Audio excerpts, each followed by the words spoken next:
appreciate with our mind, unless of course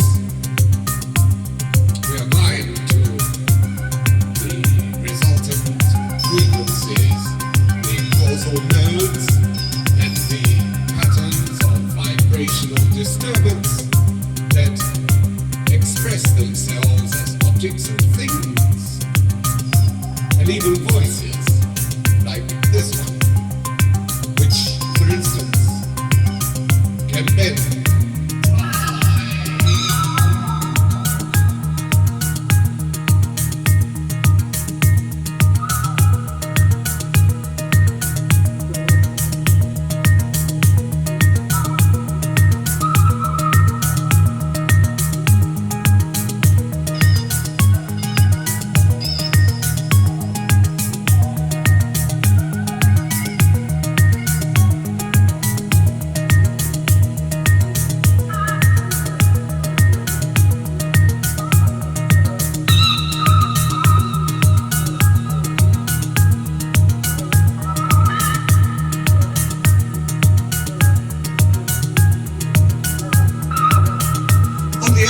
We can say that time does not exist at all, and that it's just the way that we have to grasp things with our minds in order to be able to see anything or hear anything at all.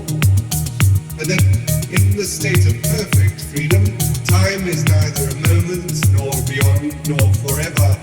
Time is the nowness of the singleness of the oneness, the uniqueness of the inseparability of the cause and effect syndrome that produces itself in the notion of time and sequence, cause and moment, result and pattern. You see what I mean?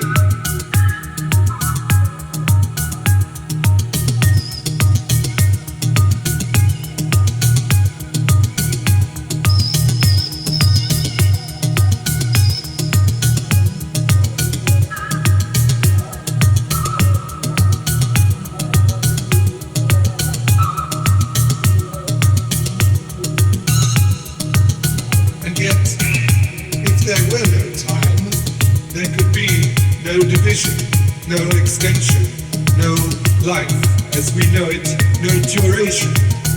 And so, if this is a division of something which does not exist, then how can we say that we who experience time and we who create time by being here at all can experience something which doesn't exist? How can we say that we exist? Well, as long as there is time for us to do so,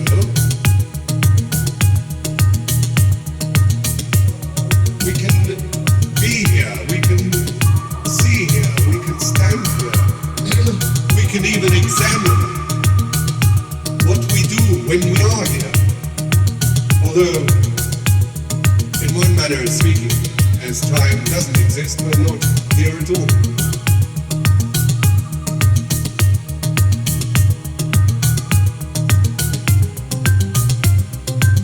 On the program today, we'd like to congratulate this particular human for coming somewhat near to realizing that we particles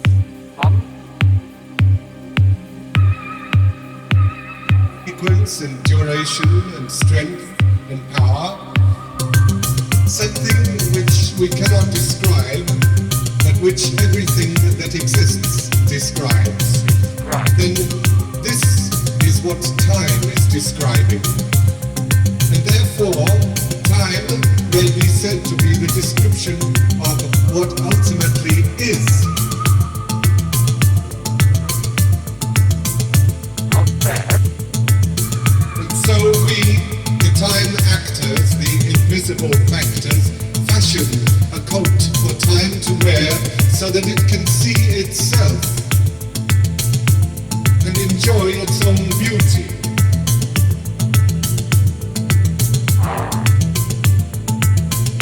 There's just one little flaw here, because you presume time to be separate from what ultimately is. yet any description of what is must be a description by itself, of itself. This is very difficult for the human mind to appreciate particles, and I'm sure you would like to give them a round of applause that they have actually come somewhat nearer towards assimilating a real identity. A humble view of their own part in creation of the universe around us, in us, beyond us.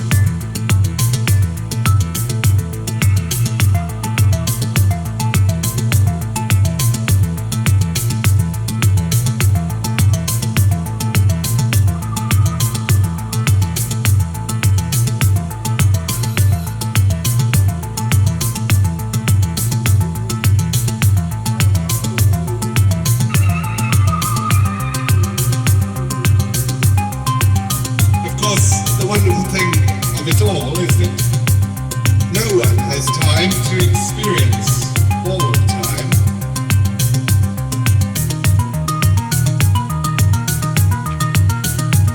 And even if we added together all the people who ever have experienced time and will experience it,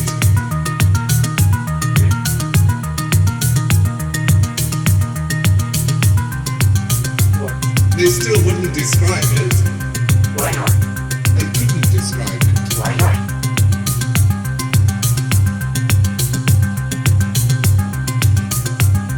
What is a long time to one person is a short time to another, and it's exactly the same time to a clock.